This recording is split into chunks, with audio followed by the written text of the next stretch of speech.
Okay, welcome everyone. And thank you for those who made it through the tech storm there, the issue with the technology. I'm really glad that you're here. Thank you for your patience with that.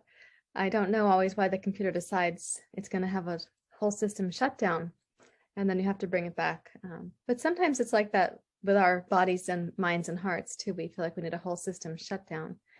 And that's one of the things that we're here to talk about today, actually. So this is our community conversation on the inner experience of shame, which is a provocative and also tender subject. So let's sit for a few moments together to just kind of settle in, like you can have the funnel of the mind filter out what's not relevant and filter in what is really important to you for being here this afternoon. You're welcome to close your eyes. You could rest your hands in your lap if you like.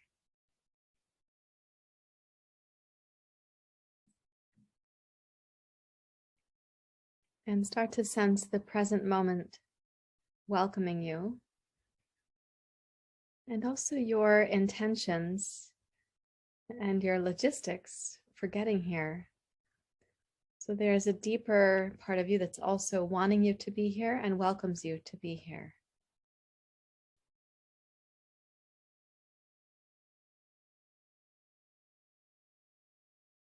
And you can also sense my appreciation that you're here. I am truly glad that each of you is here. These are very important conversations.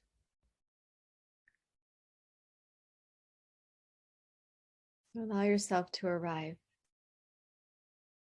There's no other place to be than right here, right now.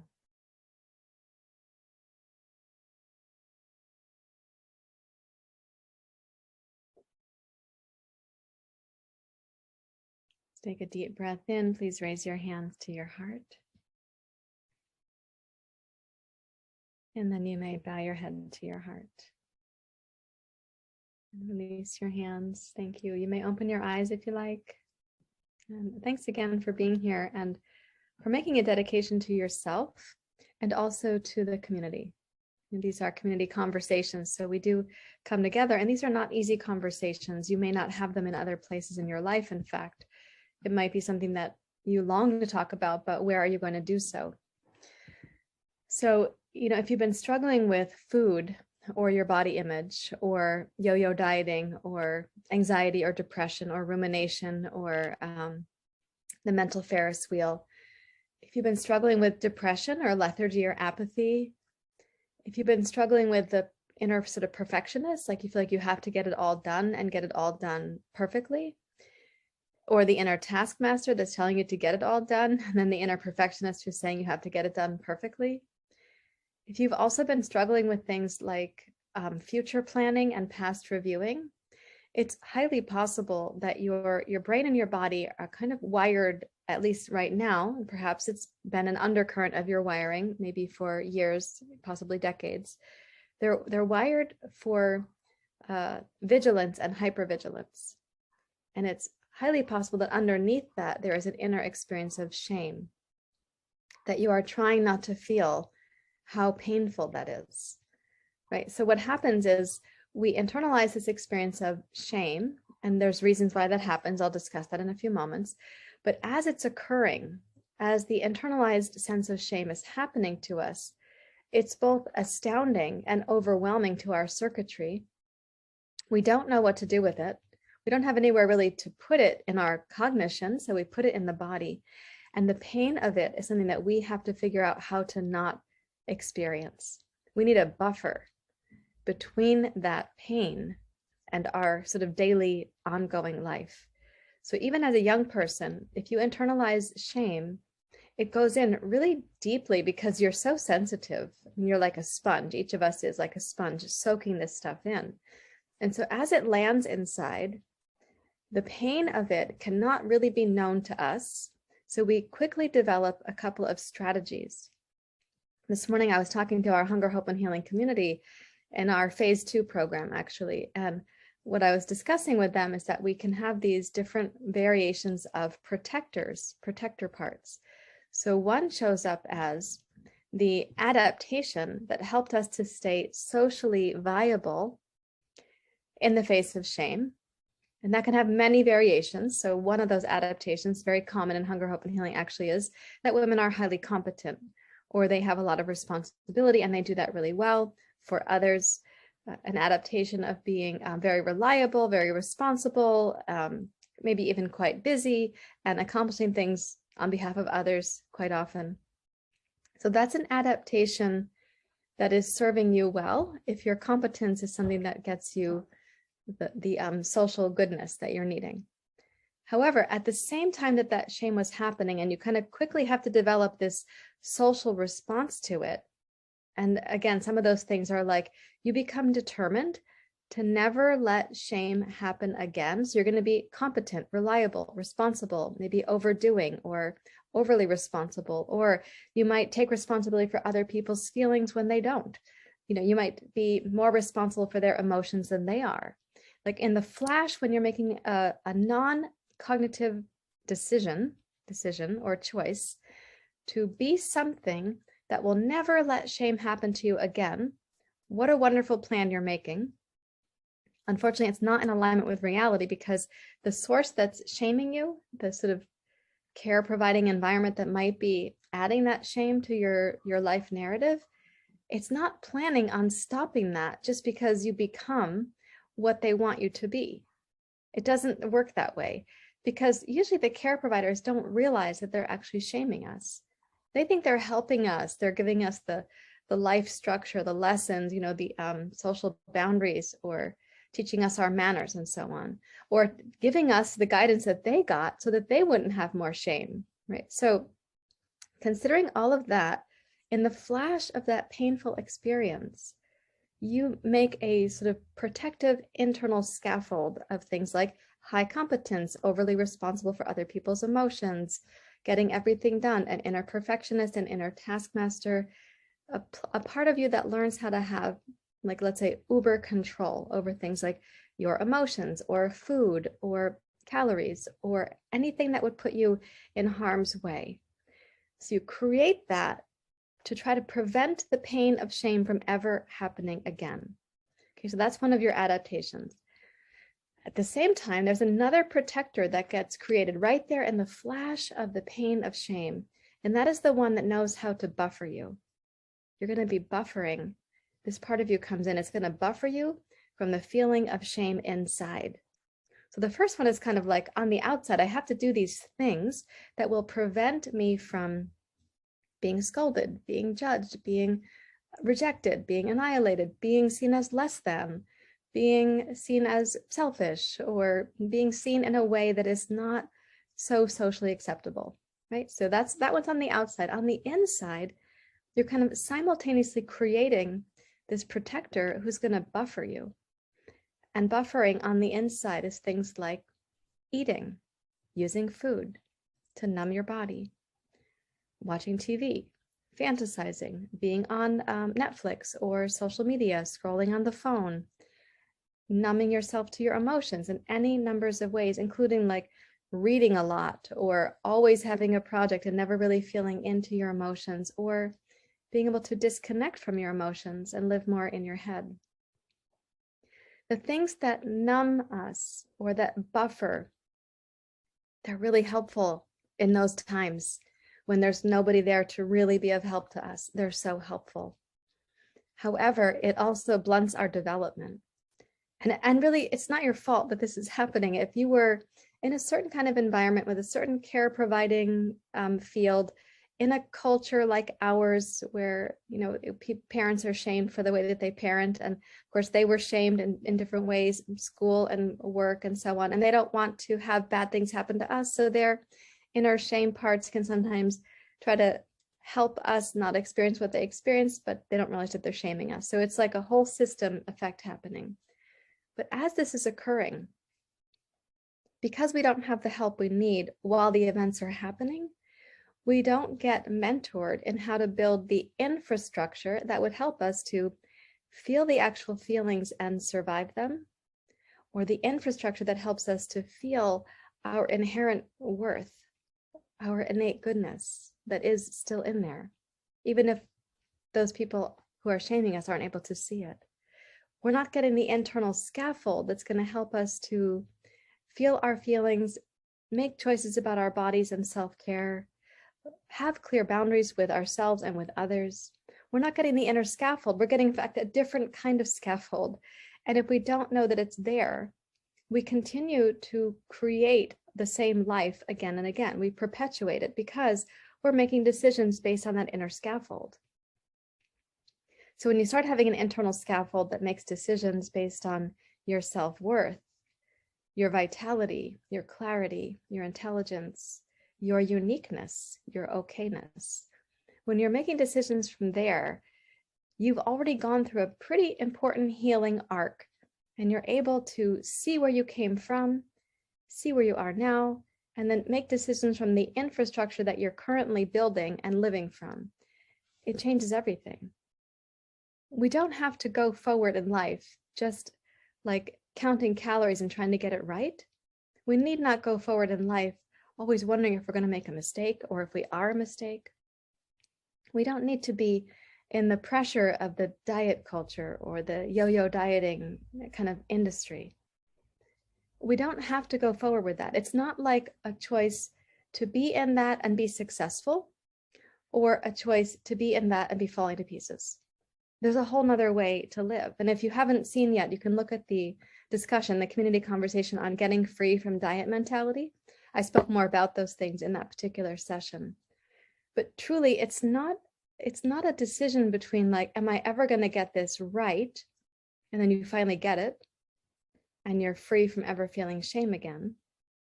Or am I going to always be getting this somehow wrong? And how can I just find a better way to buffer myself so I'm not like binge eating, for example? So what we do in Hunger, Hope, and Healing is really a radical change of perspective. And a lot of it is about healing shame, healing self-doubt and self-criticism and anxiety. So let's just imagine what shame is like when it's operating in your daily life. When you wake up in the morning and you feel a kind of dread, like shame is already there, or you're going to get dressed and the way your clothes fit, you're either going to feel shame and maybe even anger or resentment at your body, or you're going to feel like elated and successful, or you decide to get on the scale and you're measuring something other than your body composition, right? What are you really measuring? The scale can't measure your worth. That's another talk that we had a couple weeks ago in this community conversation. So let's say you've got these kind of metrics or these measurements, you're waking up to those measurements, and those measurements kind of make or break your day. They already set you on a trajectory.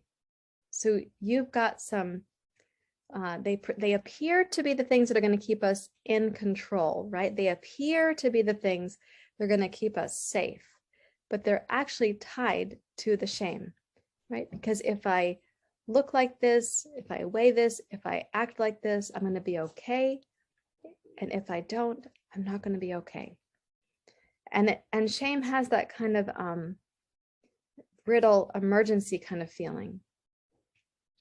Shame can also show up as you're doing just fine when you're feeling really competent, you're in the swing of things, you're doing really well, you're getting some kudos at work, you're doing really well in your profession, you're having a good day with like how you do your chores or how you're managing time, you're kind of in the hum, and then something happens. You get a certain kind of email, or you get a criticism, or something unexpected occurs in a dynamic, or you hear a voice, you make an assumption, and your nervous system can be so quickly hijacked. And where does the nervous system go when we go to shame? At first, it might feel like it has like a hot flash. So we're in this kind of like fight, the flare of the fight instinct. And then it might go to like dissociation. I got to get out of here. I can't believe this is happening. So that would be like flight. But then it might go to freeze, like we make ourselves very still, or like the muscles can't even move for a moment. I can't believe this is happening. We may feel like making ourselves smaller. So then we can go down to collapse. Like we're not really in our like confidence or optimism. We probably appear in a way pretty much socially the same, but inside we're going through this like whole circuit panel shift. It's a state shift, actually. In that state shift, when that's occurring, we have a conflict between the two parts of us. And again, those two parts, I'll explain in a moment, they have myriad cousins, we might say. So the two parts of you, the one that was going to protect you from never having this happen again, that one with all of its helpers, so your competence, perfectionism, and so on, and the one that was going to buffer you from not having to feel it inside, and all of its friends, so like numbing and eating and scrolling and so on. Those two, when shame happens, there's like an inner conflict, because now you're an adult. You're not the child that you were when this was first occurring, and it was so neurologically overwhelming that you probably didn't even notice at times that it was happening. But now we're in our adult bodies, and we're in a social circumstance where we have a lot of different roles, like maybe a professional role or a parenting role or like a coaching role or any kind of adult role. There we are. And on the inside, you can feel the dread of the repetition of the downward spiral, the rabbit hole of shame. It's here. But you're an adult. So you kind of want to respond in a way that's like socially acceptable. And so your other parts, you might escalate them, like, I'll do an even better job at work. I'm going to blah, blah. I'm going to be more competent. I'm not going to make that mistake. Okay, I'm going to come to the party. I'm not going to make that mistake again. Oh yeah, I'll be right there. Whatever is, you start escalating. These two things can escalate in the opposite directions. So now we have this outside life where we might appear to be, to many other people, in fact, competent and put together. But in the inside life, we're kind of falling to pieces. And that shame can happen that way sometimes, where when you get home and you kind of pull the curtains, it's nighttime, okay, nobody's going to bother you. Now the numbing part comes back, the part that's going to buffer you from feeling the pain of shame. The part on the inside, the part that was buffering you on the outside, has done its work during the day. It's done its part. And the part that's going to buffer you on the inside, now it has a chance to do its work, right? And it actually does, these parts actually feel like they're responsible for keeping you safe. So keeping that in mind, it's like they actually feel like they're working on your behalf, because at the time that these parts got created, they were working on your behalf. You needed them in the absence of other kinds of scaffolds, as I was saying, right? So what we do in Hunger, Hope, and Healing is first of all, we talk about shame. We talk about it all the time. We talk about the things that you don't get to talk about in other places. And one of the things about shame is that when you start talking about it, it loses some of its power.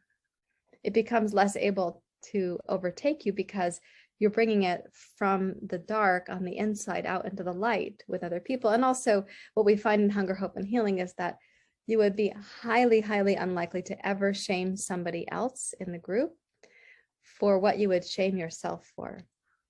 And they are highly, highly, highly unlikely to shame you for something that you would shame you for. So we start talking about it, and that loosens the grip of shame kind of automatically. And then we start to understand the nuances of shame. Like, it has a certain language, it has a certain feeling tone, it has a certain like body map with it. And we do the internal investigation of that and try to understand, what does it feel like? Oh, that's shame. I don't just feel embarrassed, I feel shame. I don't just feel remorse, I feel shame. Like, I can't have the healthy emotions of things like embarrassment, remorse, regret, or an appropriate kind of guilt. It all gets kind of mushed together in feeling shame. And that shame, it goes right down to the first chakra. It's like shame about our very existence. Do we even deserve to be here when this shame is going on? Do we even deserve to be here, like be alive? Do we deserve to be here and take up space? Do we even deserve to be here and have a voice? So we work with this in Hunger, Hope, and Healing to say, all right, that's what it feels like in the body.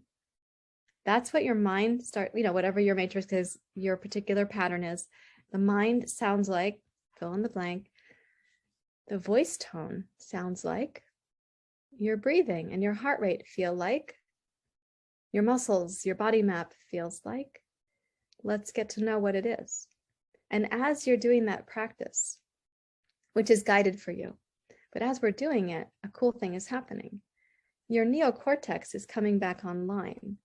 So your kind of inner witness, or your inner sovereign self, your inner strong self, is able to see that you're having this experience, rather than the disembodiment of shame, where you feel like you're kind of floating above yourself watching it happen. This is more like an inner witness, that you're watching the experience with love, benevolence, with kindness, with tenderness, right? So in this regard, what we begin to unwind is the neurological map that you've had in your body for as long as you've had shame. We unwind that neurological map. It's kind of like thawing frostbite or unwinding a tight area of myofascial tension. It takes some time, but it's doable with consistency and also support. So one of the things that I got to do when I was writing Hunger, Hope, and Healing, the book, is that I got to choose the language structure of our life skills. And the life skill associated with shame is called moving from love, not shame. Because I really wanted to help women reinstall or remember that which is already installed in them as this fundamental love, this fundamental worth and belonging. I wanted to see that be something they could come back to. And so what I did was I called this third life skill moving from love, not shame.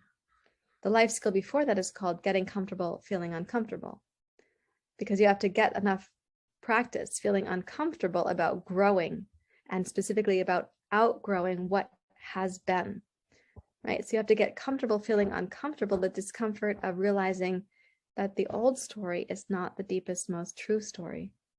Getting comfortable with the discomfort of outgrowing a way that you've been kind of holding your life together, but unhealthfully, right? So this is preceded by the life skill called getting in the gap, which is about really deep mindfulness.